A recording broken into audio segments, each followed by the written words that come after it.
लेकिन पाकिस्तान में जो आतंकी जाकिर के गले मिल रहे हैं, उन्हें गाजा से एक आ रही खबर जरूर देखनी चाहिए।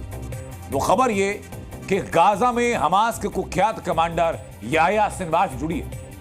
इजरायली फौज ने ऐलान किया कि गाजा पट्टी में उन्होंने एक बड़ा हमला किया जिसमें हमास के 3 आतंकी मारे गए और आतंकियों में से एक था हमास कमांडर याह्या सिनवार।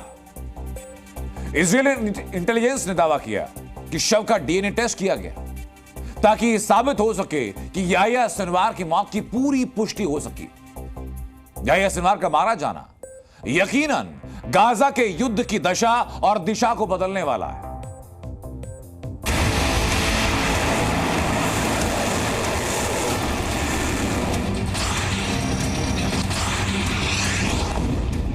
उत्तरी गाजा के जबालिया कैंप में इजरायली इंटेलिजेंस और एयरफोर्स ने एक ऑपरेशन किया।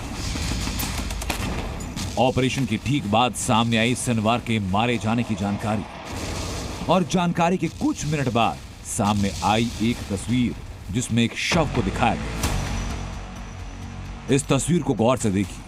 आप देखेंगे कि जिस तरह सिनवार के दांतों के बीच फासला था, ठीक वैसा ही फासला शव के दांतों के बीच है। सिनवार की बाई आंख के पास एक मस्सा था। शव की बाई आंख के पास भी एक मस्सा है। सिनवार के बाएं कान की बनावट भी वैसी ही थी जैसा शव के बाएं कान की है। बताया यह गया कि मौके से इजरायली फौज को भारी मात्रा में हथियार और कैश मिले। इतने हथियार और इतना कैश किसी खास शख्स के लिए ही हो सकता था और हमास के लिए गाजा में सिनवार से ज्यादा जरूरी कुछ नहीं था।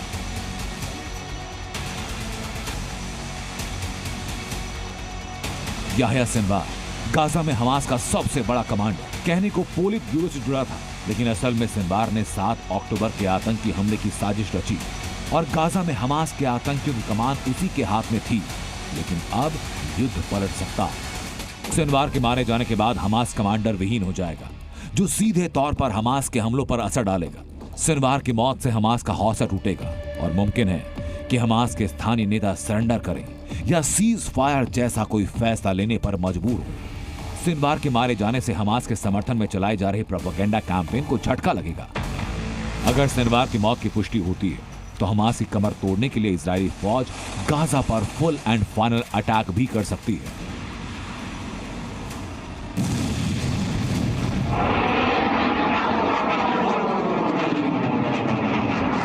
याह्या सिनवार की मौत के साथ इजराइल ने पूरे आतंकी नेटवर्क को क्लियर कट मैसेज दिया, जो इजराइल को नुकसान पहुंचाएगा वो बख्शा नहीं जाएगा।